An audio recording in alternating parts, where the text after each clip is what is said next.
በዛሬው ዕለት እጅግ በጣም ወሳኝ የቤት መረጃዎችን ይዤላችሁ መጥቻለሁ። ኮምፓውንድ ውስጥ የሚገኙ እስከዛሬም ያልታዩ አዲስ የቤት አይነቶችን ነው ያመጣሁላችሁ።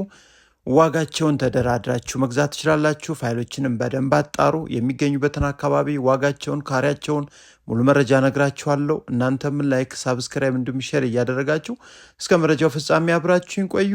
ወደ መረጃው ዛሬ በዚህ ሰዓት ያመጣውላችሁ እስካሁን ያልታየውን ቀዳሚ አድርጌ አምጥቼላችኋለሁ። ይህ የምታዩት ቪላ ቤት ነው። አሁን በጽዳት ስራ ላይ ነው የሚገኘው። እየተጸዳ ነው 100%። ሁሉም ነገሮች እቃዎች ተገጥመዋል። ሁሉም ነገር ተስተካክሏል። ከዛ ውጭ እንግዲህ ግቢውም በቂ የመኪና ማቆሚያ አነስተኛ ግሪን በምታዩት መልኩ ተዘጋጅቷል። ቤቱ እንግዲህ እስካሁን በወሰድናቸው ባሳየናቸው ሰዎች አስተያየት በአዲስ አበባ ውስጥ ያልታየ የሚገርም ዲዛይን ነው ብለዋል። እንግዲህ በምታዩት መልኩ ፎቅ እንጂ ቪላ አይመስልም። ታዲያ ይህን ቤት የምትፈልጉ ሰዎች የምታገኙት በአዲስ አበባ ውስጥ ሰሚት አካባቢ የሚገኝ ነው። ስፋቱ 250 ካሬ ሜትር ቪላ ቤት ነው። አካባቢው ኮምፓውንድ ውስጥ እጅግ በጣም ለመኖሪያነት ተመራጭ የሆነ ሰፈር ላይ ተገንብቶ የሚገኝ ነው።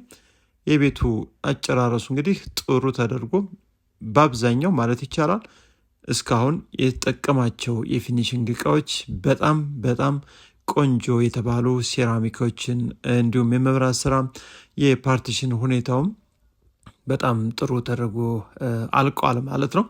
ይህ የምታዩት እንግዲህ የቤቱ ሳሎን ነው። ፊት ለፊት ኦፕን ኪችን አለ። እንግዲህ ሁሉንም መብራቶች አብርተን ነው እያሳየን ያለ ነው። እናንተ ከፈለጋችሁ መብራቶችን በመቀነስ ጥሩ እይታን መፍጠር ትችላላችሁ። ሰፊ ሳሎን ነው ዞ የሚገኘው። በጣም አንደኛ ተርጎ የተሰራ ነው። የብርሃን ችግር እንግዲህ የለበትም። እንዲሁም አየር እንዲያገኝ የታሰበበት መንገድም እጅግ በጣም ግሩም ነው።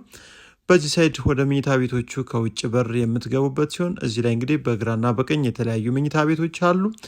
3 ቆንጆ መኝታ ቤቶች ዋናው ላይ ይገኛሉ። በመጀመሪያ ደረጃ ይህ የምናየው እንግዲህ ቆንጆ ተደርጎ የተሰራ የብርሃን እይታው ጥሩ ተደርጎ ታስቦ ተገንብቷል።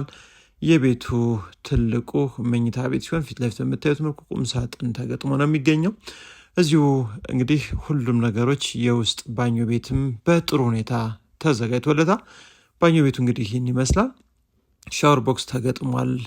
እንግዲህ የሚያስፈልጉ ነገሮች ሁሉ ተዘጋጅተዋል ማለት ነው። እናንተ የሚጠበቅባችሁ እንግዲህ ቀጥታ ቤቱን ገዝታችሁ መግባት ነው። ከዛ ውጭ ነባር ፋይል ነው። ምንም ስጋት የለም። ሳታጣሩም እንዳትገዙት። ከዋና መኝታ ቤት ፊት ለፊት የምታዩት ደግሞ አንደኛው የልጆች መኝታ ቤት ሲሆን የብርሃን እንዲሁም አየርም እንዲያገኝ ታስቦ የተሰራበትም እጅግ በጣም ቆንጆ ያልተለመደ ስራ ነው። የልጆች መኝታ ቤት እንግዲህ መታጠቢያው ይህ የምታዩት ነው። የሚሻወር ቦክስ ተገጥሟል። ሁሉም ነገሮች በጥሩ ሁኔታ አልቀዋል። የሴራሚክ ስራው ከታች እስከ ላይ ቆንጆ ተደርጎ ያለቀ ነው። ከዚህ ፊት ለፊት ደግሞ የምታዩት ሁለተኛው የልጆች መኝታ ቤት ሲሆን ዋናው ላይ እንግዲህ በምታዩት መልኩ 3 መኝታ ቤቶችን ይዟል። 2 የልጆች አንደኛው ትልቁ 2 መታጠቢያ ቤትን የያዘ ሲሆን ከሳሎን ጎን ላይ የሚገኝ ነው። ከዛ በመቀጠል ወደ ቤቱ የኋላ ክፍል ነው የምንሄደው። ከኋላ እንግዲህ እየተጸዳ ነው። ስንገባ እንደነገርናችሁ በዚህ በግራ በኩል የምታያቸው 2 በሮች አንደኛው ይህ ለእንግዳ መኝታ ቤት መሆን የሚችል ሰፋ ተደርጎ የተዘጋጀ ነው። ቆንጆ ሆኖ አልቋል። ከሱ ቀጥሎ እዚህ ላይ ደግሞ የስራ አጋዥ ወይም የሰራተኛ መኝታ ቤት ነው። ቤቱ በአጠቃላይ እንግዲህ ወደ መኝታ ቤቶች ከቀየራቸዋቸው 5 መኝታ ቤቶችን ይዟል። እንዲሁም ከቤቱ በኋላ በጀርባ በኩል ደግሞ ቆንጆ ኪችን እንዲሁም እዚህ የምታዩት ኦፕን ስፔሱ እጅግ በጣም ደስ የሚል ለመንቀሳቀሻነት የሚመች ነው። ማብሰያ ክፍሉ እንግዲህ ይህን ይመስላል። በጣም ቆንጆ ነው። ጥራት ባለ እንጨት ስራ የተሰራ ነው። የሴራሚክ ስራውም ከታች እስከ ላይ እስከ ኮርኒስ ጫፍ ድረስ በጥሩ ሁኔታ ሰርቷል። ስፋቱም ቆንጆ የሚባል ነው። እዚህ በኩል ደግሞ የስራ አጋዥ ወይም የሰራተኛ እና ለእንግዳ መኝታ ቤት መታጠቢያ ቤቶቹ እዚህ ላይ ነው የሚሆነው ማለት ነው። ከዛ በተጨማሪ እንግዲህ የእቃ ማጠቢያው እያንዳንዱ የሚያስፈልጉ ነገሮች ሁሉ ለኪችን ግብዓት የሚሆኑ ከውጭ በር ወደ ኪችን ቦታው በዚህ መልኩ ማለፍ ይቻላል። እንግዲህ የግቢው ስፋት በዚህ በምታዩት መልኩ የምትችሉትን ያክል የቤት መኪና ካላችሁ 3 የሚሆን 4 መኪኖችን በነፃነት ማቆም የሚችል ዘመናዊ ቪላ ቤት ነው። ይህን ቤት እንግዲህ ጽዳት ብቻ ነው የቀረው። ከዛ ውጭ የተጠቀማቸው የመኝታ ቤት በሮች ሁሉም ስራዎቹ ጥሩ የሚባሉ ናቸው። መንገዱ ሰፊ ነው። እንዲሁም 24 ሰዓት ጥበቃ ያለበት ኮምፓውንድ ውስጥ የሚገኝ ነው። አቀማመጡ ወደ ሰሜን እየዞረ ነው። እጅግ በጣም ደስ የሚል ቤት፣ ቆንጆ ሰፈር ላይ መግዛት የምትፈልጉ ይህን ቤት እንግዲህ እስካሁን አልታየም። ወሳኝ ገዢዎች መታችሁ ከሻጩ ጋር ተገናኙ። ምንም ወጪ አይጠይቅም። እናንተ ጋር የሚጠበቀው ፋይል ማጣራት እንዲሁም መደራደርና መግዛት ብቻ ነው የሚጠበቀው። ቀጥታ ደግሞ ስም መዞር የሚችል እጅግ በጣም ደስ የሚል ሰሚት ፍርድ ቤት አካባቢ የሚገኝ ቪላ ቤት ነው። ነገ ዛሬ ሳትሉ መታችሁ እዩት።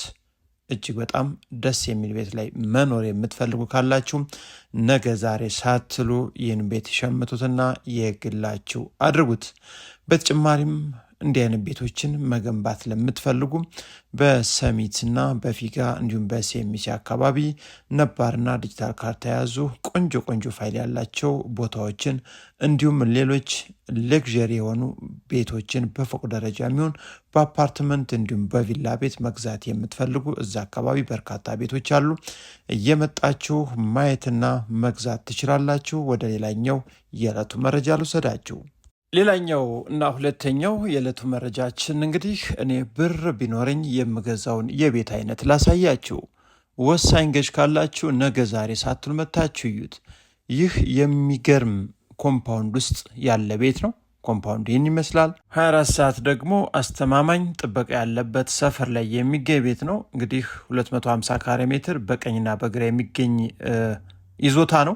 ይህ የምታዩት ቪላ ቤት ነው። እንግዲህ ለሽያጭ ቀርቦ ባዶ ቤቱን ቁልፈኛ ጋር ተቀምጦ ያለው ወሳኝ ገዢዎች ነገ ዛሬ ሳትሉ መታችሁ እዩት። ቤቱ ይህን ይመስላል። ግቢው 3 መኪኖችን በጥሩ ሁኔታ ተለቅ ያሉ መኪኖች ካሉ ደግሞ ቢያንስ 2 መኪኖችን በነፃነት። ከዛ ውጭ ግን መኪኖች ውጭ ላይ ነው የሚያድሩት፣ ምክንያቱም ጥበቃ ያለበት ቆንጆ ሰፈር ነው። ታዲያ የቪላ ቤት በካርታ ስፋቱ 257 ካሬ ሜትር ቆንጆ ቪላ ቤት ነው። ወሰን አካባቢ ሄልሳይድ ትምህርት ቤት አካባቢ ነው የምታገኙት። ይህ የምታዩት እንግዲህ የቤቱ ሰፊ ሳሎን ነው። ኦፕን ኪችን አልተገጠመም፣ ነገር ግን ቦታው ዝግጁ ነው። ከፈለጋችሁ በ24 ሰዓት ውስጥ ይገጠማል ተብላችኋል።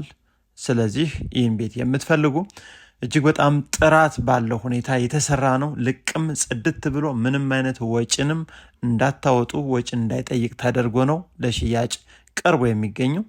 ኮምፓውንድ ውስጥ ምርጥ ሰፈር ላይ መኖር እንፈልጋለን። ልጆቻችን ጸጥ ያለ ሰፈር ላይ እዘን መኖርና ማሳደግ አስበናል ካላችሁ ነገ ዛሬ ሳትሉ ይህን ቤት መታችሁ እዩት። አካባቢው በኮሪደር ልማት በመልሶ ማልማት እንግዲህ አያገኘውም። አሁን እየገባን ያለነው ቀጥታ የቤቱ ትልቁ መኝታ ቤት ወደ ሆነው ክፍል ነው። ታዲያ ይህ የምታዩት እንግዲህ ቆንጆ ተደርጎ የተሰራ መኝታ ቤት ነው። ቁምሳጥኑ፣ የፊኒሽንግ ስራው፣ የቻክ ጅብሰን ቦርድ፣ እያንዳንዱ የመብራት ስራዎቹም ጥሩ የሚባሉ ናቸው። ታዲያ ቁምሳጥን እዚህ እንደከፈትን ወደ ውስጥ ገብተን የምናገኘው ደግሞ የቤቱን ትልቁን መታጠቢያ ክፍል ነው። ውስጥ ላይ ነው የሚገኘው። በቁም ሳጥን አልፈን ገንዳ ተገጥሟል። እናንተ ከፈለጋችሁ ጃኮዚ፣ ሌሎች ነገሮችንም ማድረግ ትችላላችሁ ማለት ነው። ታዲያ ከዚህ ቀጥሎ 2 የልጆች መኝታ ቤቶች ፊት ለፊት ይገኛሉ። እንዲሁም የጋራ መታጠቢያ ቤት ፊት ለፊት አለ። አንደኛው የልጆች መኝታ ቤት እንግዲህ ይህን ይመስላል። ሁሉም መኝታ ቤቶች የተፈጥሮ ብርሃን እንዲሁም አየር እንዲያገኙ ታስቦ የተሰራ ነው። ፊት ለፊት በምታዩት መልኩ እንግዲህ ከዛ በተጨማሪ ከዚህ ፊት ለፊት እንደወጣን የምናገኘው ደግሞ ሁለተኛው የልጆችን መኝታ ቤት ነው። ይህን ይመስላል። ይህኛው መኝታ ቤትም ቆንጆ ነው፣ ሰፊ ነው፣ ጽድት ብሎ ያለቀ ነው። ዋናው ቤት ላይ ያገኘናቸው መኝታ ቤቶች እንግዲህ እነዚህን ይመስላሉ። ከዚህ ፊት ለፊት የምታገኙ ደግሞ የልጆች የጋራ መታጠቢያ ቤት ነው።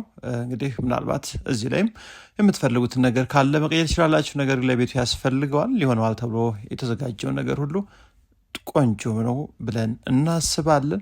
ከዛ በተጨማሪ እዚህ ላይ እንግዲህ በሰርቪሱና በዋና ቤቱ መካከል ያለው ክፍተት ቦታ እጅግ በጣም ደስ የሚል ነው። እዚህ ላይ ደግሞ ፊት ለፊት አንድ ኪችን አለ። ትራዲሽናል ወይም ማብሰያ ኪችኑ ማለት ነው። ካቢኔት ተገጥሟል። እንዲሁም ሰፋ ያለ ቆንጆ ኪችን ነው። ጥራት ባለው መልኩ የተሰራ ነው። ቤት የምትፈልጉ ከሆናችሁ ብቻ ይህ ቤት እንግዲህ ነገ ዛሬ ሳትሉ ይሆናችኋል። መታችሁ ማየት ትችላላችሁ። ከዛ በተጨማሪ እዚህ ላይ ደግሞ 2 ክፍሎች አሉ። እንደ መኝታ ቤትና ሳሎን ተደርጎ የተሰራ ነው። ይሄኛው እንደ ሳሎን፣ ቀጥሎ ፊት ለፊት የምታዩት ደግሞ እንደ መኝታ ቤት መሆን የሚችል ክፍል ነው። ታዲያ በአጠቃላይ እንግዲህ ይህን ቤት ወደ 5 መኝታ ቤትም ማድረግ ትችላላችሁ ማለት ነው። ከዛ በተጨማሪ ፊት ለፊት ያያችሁት ሮቶ ተጨማሪ ወይም እንደ ሪዘርቭ የተዘጋጀ ሮቶ ነው።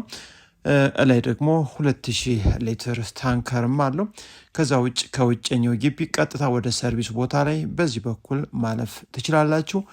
ታዲያ ይህን ቤት የምትፈልጉ ወሳኝ ገዢዎች ካላችሁ 34 ሚሊዮን ብር ሲባል የነበረ ቤት አሁን ወደ 28 ሚሊዮን ብር ዝቅ ብሎ ለሽያጭ ቀርቧል።